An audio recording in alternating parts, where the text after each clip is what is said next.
Hello everyone, अस्सलाम वालेकुम। मैं हूं मैर अफजल और आप देख रहे हैं यूट्यूब चैनल। नाजरीन, अवर today's topic is single national curriculum. Single national curriculum के ऊपर बात करने से पहले ये जानना ज़रूरी है कि बेसिकली करिकुलम क्या है। According to Ralph Taylor 1957, the curriculum is all of the learning of students which is planned by and directed by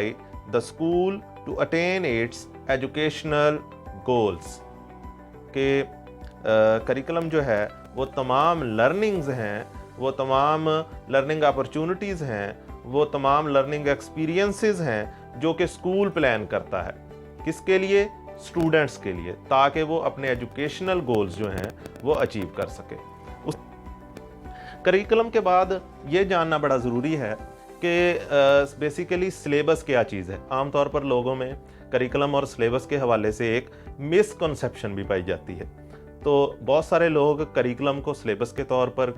ले लेते हैं और बहुत सारे लोग सिलेबस को बेसिकली अंडरस्टैंड नहीं कर पाते कि इन दोनों में बेसिकली डिफरेंस है क्या चीज़। तो पहले हम इसकी सिलेबस की डेफिनेशन के ऊपर बात कर लेते हैं, फिर उसको थोड़ा सा एक्सप्लेन करने की कोशिश करेंगे।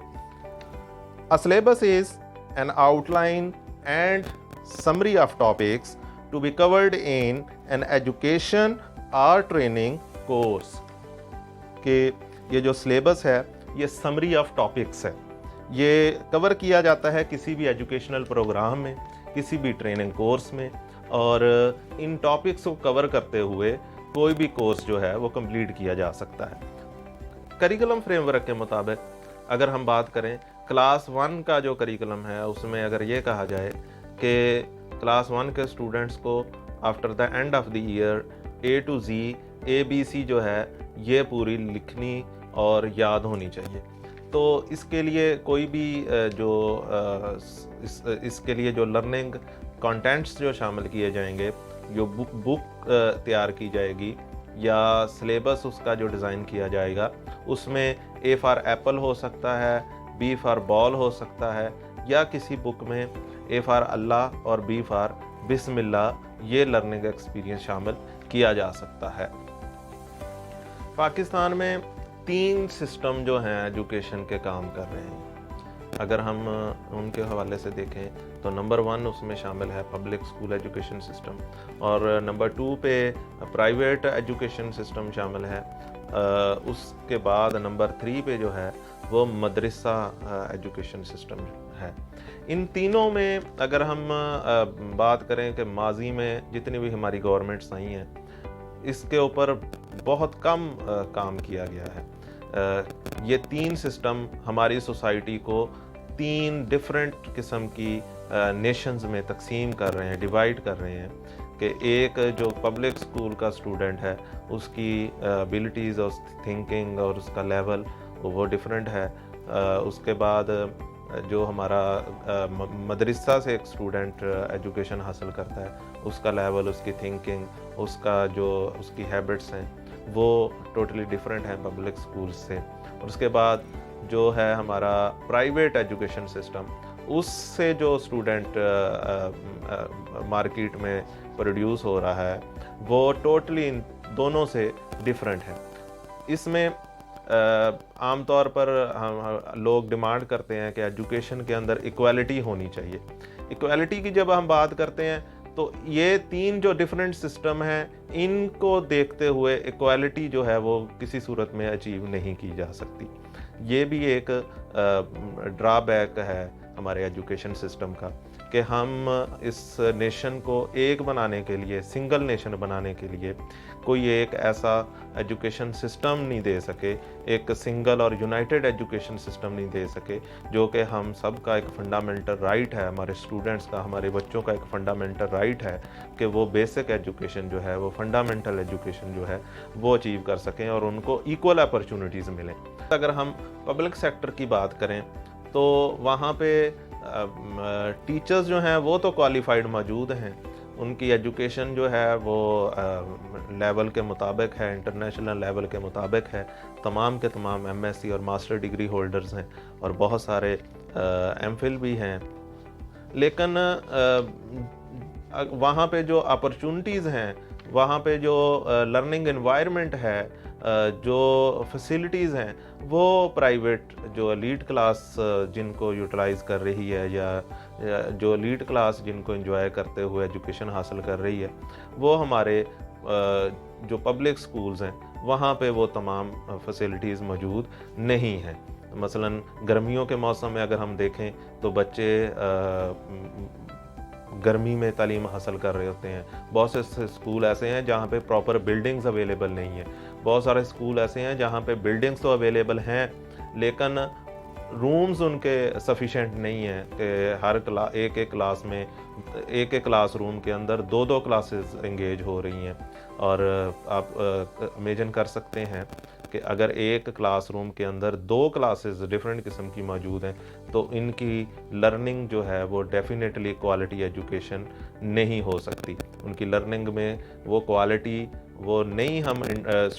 टीचर्स जो हैं वो इंडल्ज कर सकते, इंसर्ट कर सकते, जो कि लीड स्कूल के अंदर एक रिच जो क्लासरूम है जहाँ पे तमाम एजुकेशन के गैजेट्स मौजूद हैं, तमाम एविएट्स मौजूद हैं, एक बेहतरीन लर्निंग एनवायरनमेंट है, वहाँ पे जो क्लाइमेट है वो भी ज़बरदस्त है, एसी एयर कंडीशन रूम है, और स्टूडेंट वहाँ पर अपनी एजुकेशन हासिल कर रहा है, सीख रहा है। तो पब्लिक सेक्टर के अंदर जो स्टूडेंट आ रहा है वो बेचारा गरीब फैमिली से ताल्लुक़ रखता है, उसके वालिदैन जो हैं उसको एजुकेशन तो दिलवाना चाहते हैं, लेकिन उनके मसाइल ऐसे हैं कि वो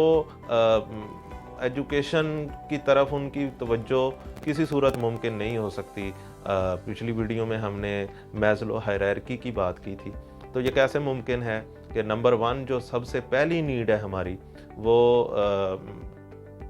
फिजियोलॉजिकल नीड्स हैं, हंगर और थर्स्ट के रिलेटेड नीड्स हैं हमारी। एक गरीब का बच्चा जिसका वालिद मज़दूरी करता है, या जिसका वालिद कोई मेहनत करता है, कहीं किसी खेतों में हेल्पर के तौर पर या मज़दूर के तौर पर काम करता है, तो वो अपने बच्चों को कैसे फैसिलिटेट करे। बहुत सारे बच्चे तो ऐसे हैं जिनके पास पहनने के लिए प्रॉपर यूनिफॉर्म नहीं होती, नंगे पाँव बेचारे स्कूल्स में आते हैं। और बहुत सारे स्टूडेंट्स ऐसे होते हैं कि जिनको सुबह के टाइम प्रॉपर नाश्ता नहीं मिल रहा होता। और सिंगल नेशनल करिकुलम हो, जो कि हमारी मौजूदा गवर्नमेंट ने बड़ी एफ़र्ट के बाद एक ऐसा डॉक्यूमेंट, एक ऐसा फ्रेमवर्क तैयार किया है जिसमें मुख्तलिफ़ किस्म के जो हमारे सेक्टर्स जो हैं, जिसमें प्राइवेट, पब्लिक और मदरसा स्कूल सिस्टम है, इनके जो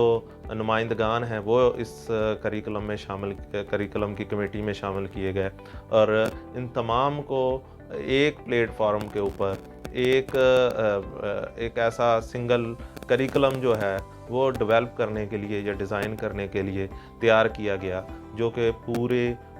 मुल्क में यूनिफॉर्मली अप्लाई किया जा सके। तो ये जो मिसकंसेप्शन है, आमतौर पर लोग ये समझते हैं कि ये जो किताबें हैं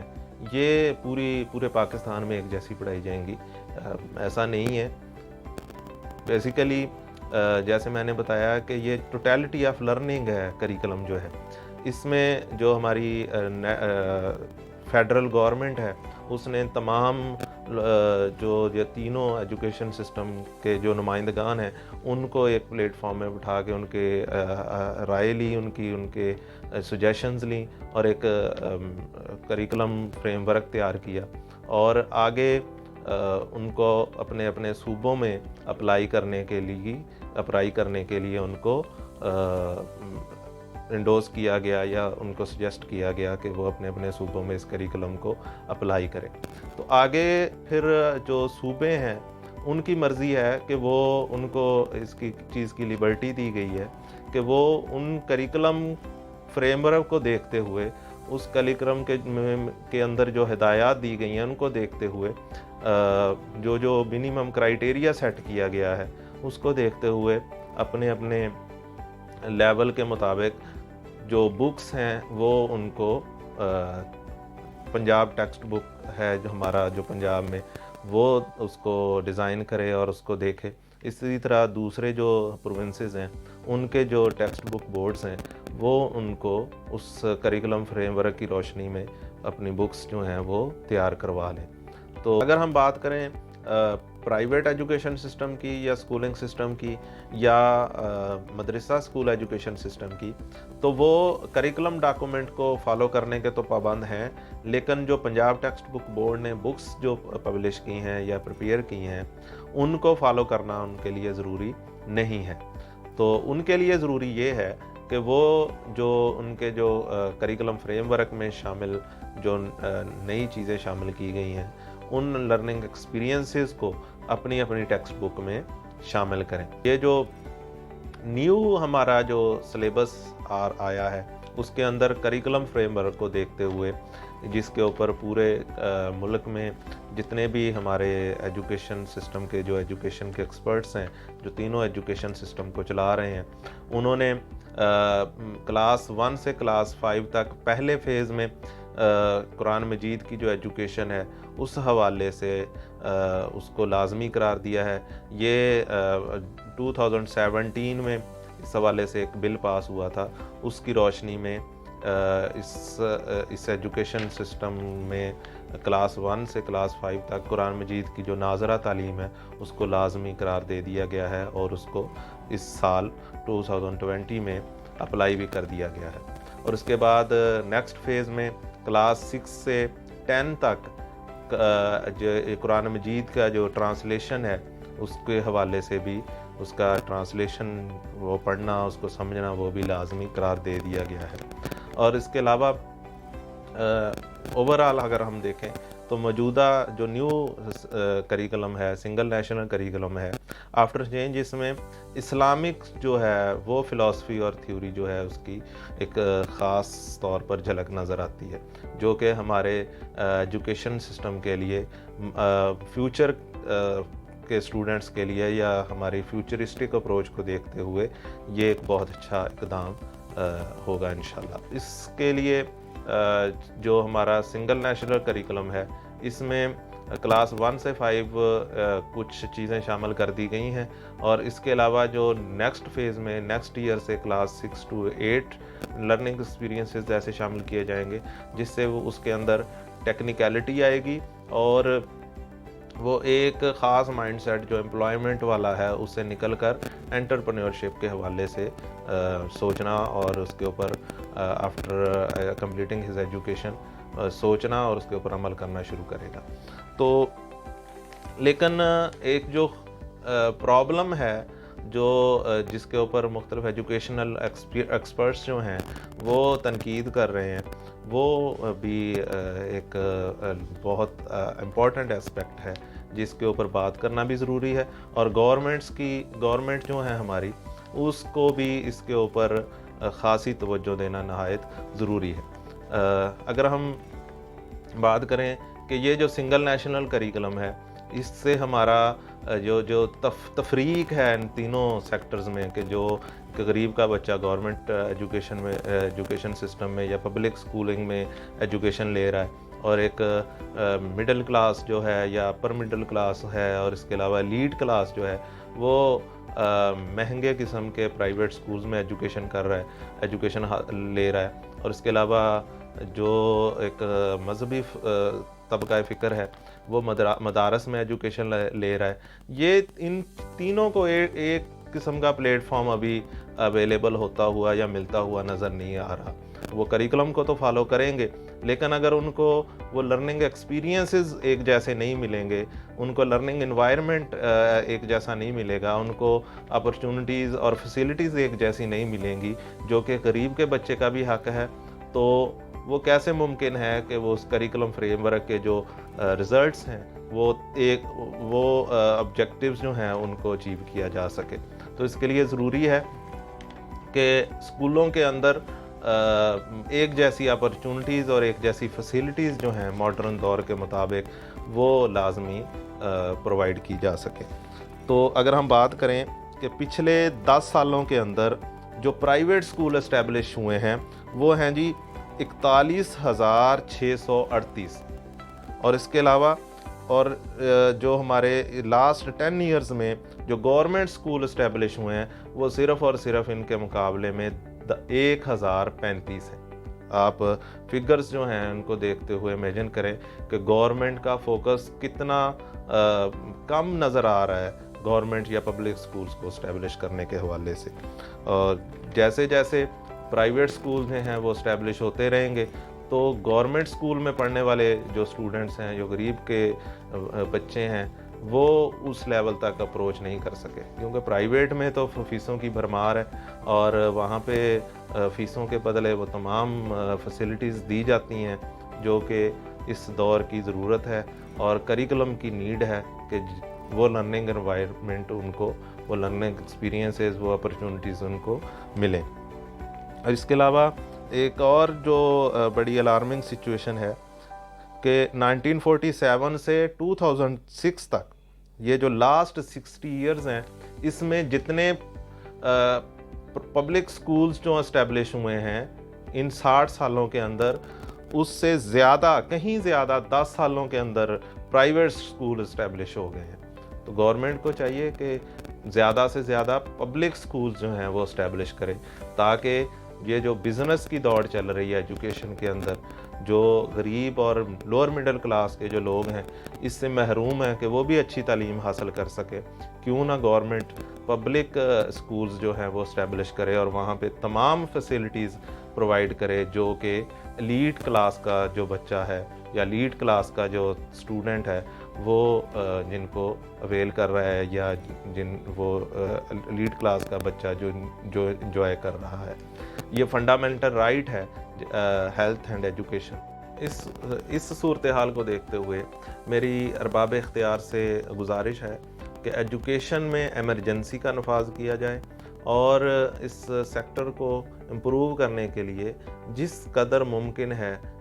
अपनी पूरी कोशिश के साथ जितनी अफोर्ड हो सकती है उस हद तक एजुकेशन को फंड किया जाए और वो तमाम फैसिलिटीज़ पब्लिक स्कूल्स को दी जाएं, ताकि हर बच्चा पब्लिक स्कूल में एक जैसे एनवायरनमेंट में एजुकेशन हासिल करे और अपनी ज़िंदगी को बेहतर कर सके।